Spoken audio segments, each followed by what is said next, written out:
Oh, the main thing I struggle with when producing is stopping the producing and getting on with the creative stuff. Time, I think, and just the sort of details and the admin and the emails and the sort of keeping all the balls in the air. I'm terrible at time management. I feel like the main way I create stuff is through procrastination.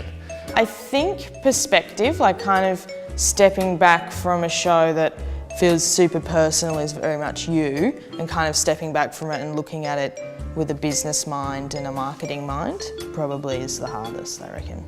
How much time do you devote to marketing and all that sort of stuff? For your own peace of mind, you have to. You can't just go, they'll come. Surely, this is brilliant. I'm performing alone in a room and it's genius. Money and time, and they're very related. Most of us, I guess, are cash poor and time poor. If I had more money, I'd have more time to develop these ideas better. I find it really hard to draw the line and go, no, I've done enough work for today on producing. Actually, I need to have the show that I'm trying to sell to people. So really hard to switch those hats. You're your own marketing person and publicist and producer and director and performer, and you know, it can be a bit lonely as well. And even when you've got a producer, the worst mistake you can make is to think they're doing everything. And I've worked with some producers where they're not doing much, and I work with others who are doing a lot. There's going to be things that you're thinking of that they can't, and vice versa. So just keep the dialogue going with them, and any questions that are floating around your head, just ask them anyway.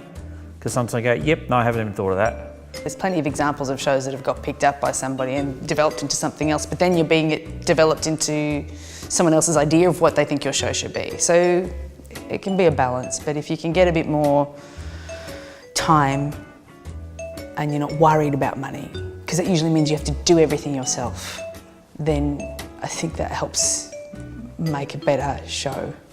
The main thing that I struggle with when I produce my own shows is it's just believing in the idea. I really struggle until a good review comes in. I am like a nervous wreck. It's sad how much I rely on reviews to make me feel good about what I do, but it's the truth. Like, if it wasn't for good reviews, I just probably wouldn't be doing this. I'm so reliant on it. With the production side of it, really the marketing and, you know, selling the show, because I think that's probably a skill that's not naturally in my character.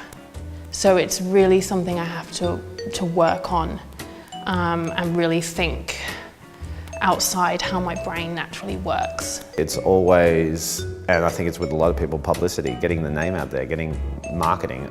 The bubble you are within in Facebook or Twitter or Instagram or even Snapchat is still such a small world, and there's so much else out there. A lot of people rely on that too much and close down going, well, I've got 50 likes on my sponsored post, why haven't I got sellout crowds?